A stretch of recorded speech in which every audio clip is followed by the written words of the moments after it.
Hi friends, నేను ఎప్పుడు చేసుకునే విధంగా కుక్కర్ లో తయారు చేశాను ఆలు మటన్ బిర్యానీ అండి. ఇది అందరూ తయారు చేయొచ్చు, చాలా ఈజీగా చేసుకోవచ్చు. ఇది ఎలా తయారు చేయాలి ఈ వీడియోలో చూపిస్తాను. ఈ వీడియోలోకి వెళ్ళబోయే ముందు నా వీడియోస్ మీకు నచ్చినట్లయితే ప్లీజ్ లైక్, షేర్, సబ్స్క్రైబ్ చేయండి. అలాగే నా ఛానల్ని సపోర్ట్ చేయండి. ముందుగా 1/4 కిలో మటన్ తీసుకొని అంతా బాగా క్లీన్ చేసి పెట్టుకోవాలి. ఇలాంటి స్పూన్ ఒకటి తీసుకొని 1 స్పూన్ ధనియా పౌడర్, 1 స్పూన్ జీరా powder, 1/2 spoon garam masala, 1 spoon కారం, అలాగే కాశ్మీరీ చిల్లీ కారం 1/2 స్పూను. ఇది ఆప్షన్ అండి, లేకపోయినా పర్లేదు, అంటే ఉంటే వేసుకోండి, లేదంటే స్కిప్ చేసేయండి. 1 స్పూన్ కర్రీ పౌడర్, టేస్ట్ సరిపడా సాల్ట్, 1 స్పూన్ కస్తూరి మేతి, అలాగే బిర్యానీ మసాలా మొత్తం వేసుకోవాలి. బిర్యానీ ఆకు, సన్నగా కట్ చేసుకున్న ఆనియన్ ఒకటి, అలాగే కట్ చేసుకున్న పచ్చిమిర్చి 3, కొంచెం పుదీనా, అలాగే కొంచెం కొత్తిమీర, 1 చిన్న స్పూన్ తోటి అల్లం వెల్లుల్లి పేస్ట్, 2 స్పూన్స్ నెయ్యి వేసుకోవాలి. అలాగే 1 టేబుల్ స్పూన్ ఆయిల్, 1/2 స్పూన్ పసుపు, అలాగే 1 కప్పు పెరుగు తీసుకొని ఇట్లా క్రీమీగా చేసుకోవాలి. కొంచెం పులిసిన పెరుగు అయితే బాగుంటుంది. ఇప్పుడు ఇదంతా కూడా మిక్స్ చేసుకోవాలి. పులిసిన పెరుగు అంటే మరీ తినలేనంతగా కాదంటే కొంచెం పులిస్తే సరిపోతుంది. పులిసిన పెరుగు తీసుకోవడం వల్ల బిర్యానీకి మంచి రుచి వస్తుంది. అలాగే ఒక 1 అవర్ అయినా పక్కన పెట్టుకోవాలి. 1/4 కిలో ఆలు తీసుకొని పైన పిల్లంతా తొలగించుకోవాలి. ఈ ఆలుని చిన్న చిన్న ఘాట్లు పెట్టుకోవాలి.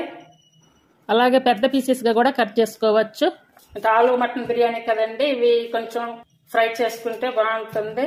ఇలా పీలంతా తొలగించి చిన్న చిన్న ఘాట్లు పెట్టుకుని ఈ ఆలుని ఇప్పుడు స్టవ్ మీద ప్యాన్ పెట్టుకుని ఫ్రై చేసుకోవాలి. ఇప్పుడు ఈ బిర్యానీని మామూలు రైస్ తో చేస్తున్నాను. 1/4 కిలో మటన్ తీసుకున్నా, 1/4 కిలో ఆలు తీసుకున్నాను, అలాగే 1/2 కిలో రైస్ తీసుకుంటున్నాను. ఈ రైస్ ని వాటర్ పోసి 2-3 సార్లు మంచిగా కడగాలి.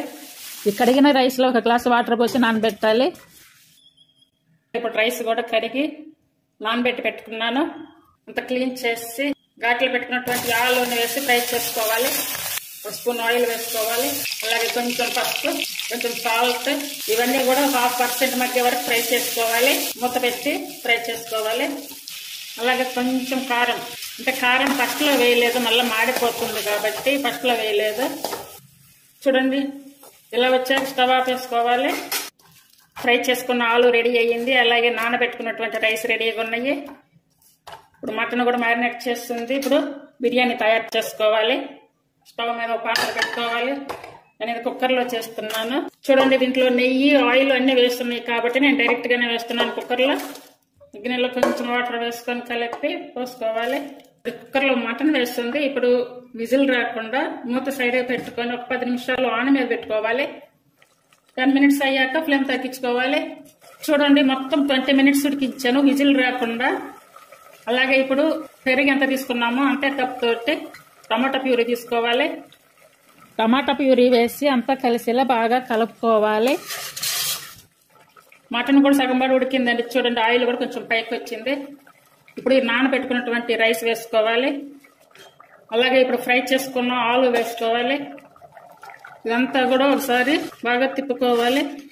ఇప్పుడు ఆల్రెడీ మటన్ 50% ఉడికింది, ఆలు 50% ఉడికింది. పెట్టిన రైస్ ను వేసాను. ఇప్పుడు కుక్కర్ మూత పెట్టుకొని ఒక 2-3 విజిల్స్ వచ్చేసి ఉంచుకోవాలి. ఫస్ట్ అయితే ఆన్ మీదే పెట్టండి. ఇప్పుడు ఫస్ట్ విజిల్ వస్తుంది. ఈ విజిల్ వచ్చాక మీడియం ఫ్లేమ్ మీద పెట్టుకోవాలి. మంట అంటే సిమ్ మీద పెట్టుకుంటే సరిపోతుంది. ఇప్పుడు విజిల్ వచ్చి అయిపోయింది కదా, ఇప్పుడు సిమ్ మీద పెట్టుకోవాలి. సిమ్ మీద ఒక 2 విజిల్స్ వచ్చాక ఆపేసుకోవాలి. మొత్తం 3 విజిల్స్ వచ్చాయి. ఇప్పుడు స్టవ్ ఆపేసుకోవాలి. ఈ కుక్కర్ మూత తీసాక బిర్యానీ అంతా కూడా ఒకసారి లైట్ గా కలపాలి. పీసెస్ కూడా బాగా మెత్తగా ఉడికాయి. చూడండి, రైస్ కూడా మంచిగా ఉడికిపోయింది. అంటే ఒక్కొక్క మటన్ కొంచెం ఎక్కువ టైం పడుతుంది, దానికి ఎక్కువ విజిల్స్ పెట్టుకోవాల్సి వస్తుంది. ఈ ఆలుగడ్డ కూడా మెత్తగా ఉడికిపోయింది. చూడండి, ఒకవేళ మీకు పీసెస్ గా కావాలి అనుకుంటే కనుక పీసెస్ గా కట్ చేసుకోవచ్చు. విజిల్స్ అన్ని ఆగిపోయి స్టవ్ ఆపేసుకున్నాక 2-3 స్పూన్లు నెయ్యి వేసుకోవాలి. నెయ్యి వేసుకున్నాక మొత్తము ఒకసారి ఇలా కలుపుకోవాలి. ఇలా కలుపుకోవడం వల్ల నెయ్యి బిర్యానీ అంతటికి పట్టి మంచిగా ఉంటుంది. ఇలా కలిపి ఒక 1/2 అవర్ మూత పెట్టుకోవాలి. కట్ చేసుకున్న కొత్తిమీర వేసుకోవాలి. కుక్కర్లో చాలా ఈజీగా చేసుకుని ఆలు మటన్ బిర్యానీ రెడీ అయ్యింది. ఇవి మామూలు రైస్తో చాలా ఈజీగా చేసుకోవచ్చు. కొంచెం పులిసిన పెరుగు అలాగే టమాటా ప్యూరీ వీటితో తయారు చేస్తేనే వాటర్ కూడా చాలా తక్కువ వాటర్ పడతాయి. చాలా ఈజీగా అయిపోతుంది. అందరూ ఈజీగా తయారు చేసుకోవచ్చు ఈ బిర్యానీని. గ్రేవీతో పెరుగు చట్నీతో తింటే చాలా బాగుంటుంది టేస్ట్. అందరూ తప్పనిసరిగా ట్రై చేయండి. Thank you for watching.